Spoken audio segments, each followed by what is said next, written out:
रमीज, अगर हम आज के मैच की बात करें तो आप क्या समझते हैं, टर्निंग पॉइंट क्या था? और फिर ये भी बताइएगा कि अब बांग्लादेश के लिए कोई पॉसिबिलिटी है फाइनल में जाने की? मैं आपको बता रहा था ना ब्रेक में एक जोक, सुनाता हूँ मैं आपको, वो इसलिए कि बांग्लादेश इसी तरह उस सीजन में भी मुतवातिर हार रहे थे। तो हम कमेंटेटर्स बैठे हुए थे कमरे में, तो बांग्लादेश का भी कमेंटेटर था, तो एक इंग्लिश कमेंटेटर आया तो सबको गुड मॉर्निंग कह के ना, तो उसकी नज़र पड़ी, कहता it's a good day for Bangladesh today. तो उसने पूछा क्यों, व्हाई? कहता they are not playing today, they can't lose. कह रहा they are not playing today, they can't lose. ये हाल हो गया है। तो ये तो कोई ये टर्निंग पॉइंट खुद बनाते हैं। सीधी रन चेज अगर 250 नहीं कर सकते हैं तो आप कुछ नहीं कर सकते। आप कोई प्लेट पे रख के 150 तो नहीं देगा आपको। सो आपने फाइट की पहले हाफ में, और यही प्रॉब्लम होती है थोड़ी लेसर टीम्स की कि पूरा मैच जो है ना वो एक लेवल पे नहीं खेलते। या पहली इनिंग्स अच्छी खेलेंगे, दूसरे में फ्लॉप शो है, या पहली में फ्लॉप शो के दूसरी में खड़े हो जाएंगे। तो ये प्रॉब्लम है अफगानिस्तान के साथ, बांग्लादेश के साथ, to a certain extent Sri Lanka के साथ। ये एक होलसम परफॉर्मेंस नहीं दे सकते। और जो बड़ी टीम्स है वो देती हैं, बैटिंग, बॉलिंग, फील्डिंग, तीनों उनके शोबों में आप देखें कि वो लेवल को ड्रॉप नहीं होने देते। तो ये है, अब इनका चांस तो मुझे नहीं लगता नेट रन रेट के ऊपर कोई मिरेकल होता है तो फिर ही होगा, कोई हारेगा ड्रामेटिकली तो फिर ही बात है। जिस तरह पाकिस्तान अक्सर जीतता है वर्ल्ड कप में भी, बांग्लादेश जिस तरीके से नीचे गया है, if I am not wrong, Bangladesh के अंदर जिस जमाने में कहीं लीग नहीं होती थी, रमीज भाई को तो पता होगा, वहाँ क्लब क्रिकेट होती थी, और पाकिस्तान के, अब मैं नाम नहीं लूंगा, फाइनेस्ट क्रिकेटर वहाँ जाके क्लब क्रिकेट खेलते थे, उनकी एयरलाइन का बेमान से और इधर से। और उनकी खास बात ये थी कि अगर परफॉर्म नहीं करता था तो टिकट कटा के वापस भेज देते थे। उनके ये सीन नहीं था कि पूरा सीजन खेलना है। कई पाकिस्तानी क्रिकेटर ऐसे थे कि जिन्होंने क्लब क्रिकेट में परफॉर्म नहीं किया, तो उन्होंने 1-2 मैचेस के बाद उनको पैसे भी उनके दिए नहीं दिए वापस। और बड़ा क्राउड होता था, शाहिद वगैरह, एजाज अहमद खेलने गए, मोहम्मद हुसैन थे उस जमाने में बहुत लोग। जी बिल्कुल। अब थोड़ी सी बात मेरा ख्याल है कल के बड़े टाकरे के वाले से भी आज कर लें। पाकिस्तान ने थोड़ी सी बात कल के बड़े टाकरे के मतलब क्योंकि बड़ी बात कल करेंगे ना, कल भी प्री शो है ना, तो आपने कहना सारी बातें रात को ही कर ली थी, इसलिए थोड़ी अभी बड़ी बात।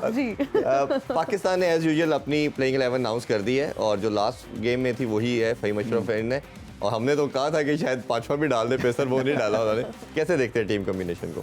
एक्सपेक्टेड था, इसलिए कि पिछली दफ़ा के लेसन से उन्होंने कुछ लर्न किया है, स्पिनर्स के ऊपर अटैक किया। अब थोड़ा सा बाबर आजम के हाथ थोड़े से फ्री होंगे, क्योंकि उनके पास कई पत्ते हैं जो कि आजमाए जा सकते हैं अकॉर्डिंग टू द सिचुएशन। किसी को अगर किसी की धुनाई हो रही है तो उसको अटैक से हटा के किसी और को इंट्रोड्यूस करवाया जा सकता है। सो ये ठीक प्लॉय है। अब पता नहीं मुझे कि इसकी जगह पे क्या वसीम जूनियर को खिलाना चाहिए, out and out fast bowler चाहिए, क्योंकि ये जो बिट्स एंड पीसेस है ना, देखें ये दोस्त इसकी थिंकिंग इसमें होती है। सो जब जावेद मियां कप्तान होते थे ना, तो वो बिट्स एंड पीसेस खिलाते थे। आसिफ मुश्तबा हो गया, बॉलिंग भी कर लेंगे, बैटिंग भी कर लेंगे, इस तरह के। और जब इमरान खिलाते थे वो स्पेशलिस्ट खिलाते थे, क्योंकि उसमें क्या होता है, और उसके एडवांटेज मैं आपको बता दूं कि जब क्रंच मोमेंट आता है ना, जब प्रेशर पड़ता है, तो फिर आप स्पेशलिस्ट से कुछ तवक्को लगा सकते हैं ऐसे ही कि ये बॉलर है और ये बॉलिंग करेगा और मुझे आउट करके देगा।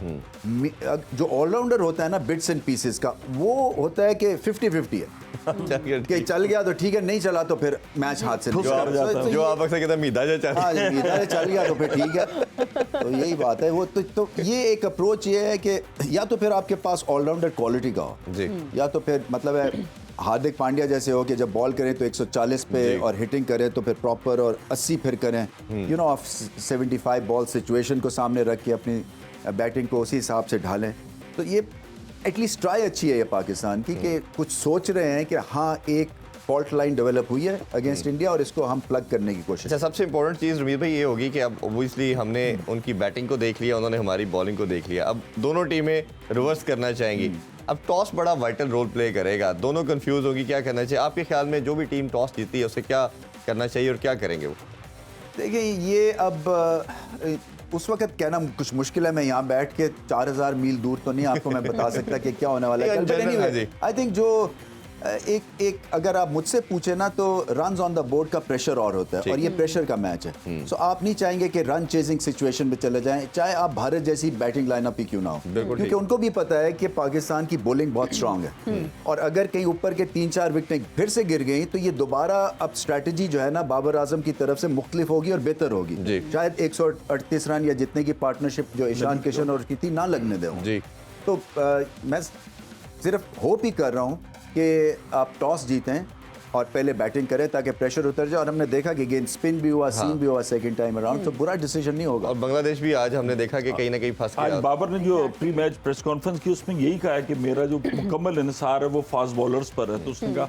और दूसरी तरफ कुछ इंडियन जर्नलिस्ट भी थे, वो भी वहाँ पर ये कहते पाए गए कि आप नसीम शाह को, आपने शाहीन शाह अफरीदी को बहुत ज़्यादा ग्लैमराइज और बहुत ज़्यादा वो कर दिया, लेकिन आप नसीम शाह के ऊपर जो है हमारी तवज्जो बहुत, और यकीन पाकिस्तान का उन्होंने पहले मैच में बहुत शानदार बॉलिंग की थी, थोड़ा सा अनलकी रहे, शायद विकेट्स कॉलम इतना बड़ा नहीं था। अब वो बाबर स्पिनर तो नहीं लगाएगा कि 30 ओवर कराने के बाद जो है ना, अब जाहिर लगाएं, आप स्पिनर लगाएं जब आप देखें कि ये बल्लेबाज शायद थोड़ा सा फंसता है, तो उनको अब सिचुएशन और बैट्समैन सामने रख के स्पिन को इंट्रोड्यूस करना पड़ेगा। और दूसरा ये कि अगर शादाब को रन कंसीड होते हैं तो आपके पास लग्जरी है कि आपके पास इफ्तिखार अवेलेबल हैं, और दूसरा सलमान अली आगा भी हैं, तो आप इन दोनों तीनों को यूज़ कर सकते हैं, जो उनमें से बेहतर परफॉर्म करे उसके साथ आप मुझे लगता है शादाब जो है ना वो बहुत बेहतर परफॉर्मेंस अब दिखाएंगे, क्योंकि वो पहली दफ़ा तो थोड़ा एक सरप्राइज एलिमेंट भी हो जाता है ना कि आप पे हमला हो जाए, और उन्होंने भी देखा, देखे वेस्ट इंडीज़ के अगेंस्ट जब हम खेलते थे ना तो फास्ट बॉलर्स जो है ना एक के एक मतलब आते जाते थे, जैसे ही हमें ओपनिंग मिलती थी, थोड़ा सा हल्का पेस में कम बॉलर आया उनका या स्पिनर आया तो ऑल आउट हमला हो जाता ऐसे ही। तो ये आई थिंक वो भी ये देखते हैं कि ये विंडो ऑफ अपॉर्चुनिटी है, तेज बॉलर्स हमने झेल लिए हैं, अब हम हमला करके वापस आ सकते हैं, और यही उनकी क्वालिटी है। देखें वो सिचुएशन को बेहतरीन रीड किया था उन्होंने लास्ट मैच में, बिल्कुल ऐसे ही। और उनके आसान खता नहीं हुए थे, कोई भी बैटिंग लाइनअप होती 4 विकेटें 60 पे गिरी हुई हैं, वो थोड़े से कॉशियस हो जाते। उन्होंने एक रिदम रखा, रन बॉल पे गए दोनों बल्लेबाज, और बहुत ही अच्छी काउंटर अटैक जो बात की जाती है वो बड़ा जबरदस्त। भारतीय जितने थिंक टैंक है वो तो यही कह रहे हैं कि आपने 4 ओवर कुछ नहीं करना शुरू किया, उनको सबको पता है कि अगर आपने ये 4-5 वो पाकिस्तानी करेंगे ना, वो क्या करेंगे। आप कहीं भी हो, वक्त कोई भी हो, वाकिफ रहें दुनिया भर के अहम हालात, वाकयात और अहम खबरों से। अभी सुनो न्यूज़ का YouTube चैनल सब्सक्राइब करें और क्लिक करें बेल आइकन पर, और हमेशा बाखबर रहें।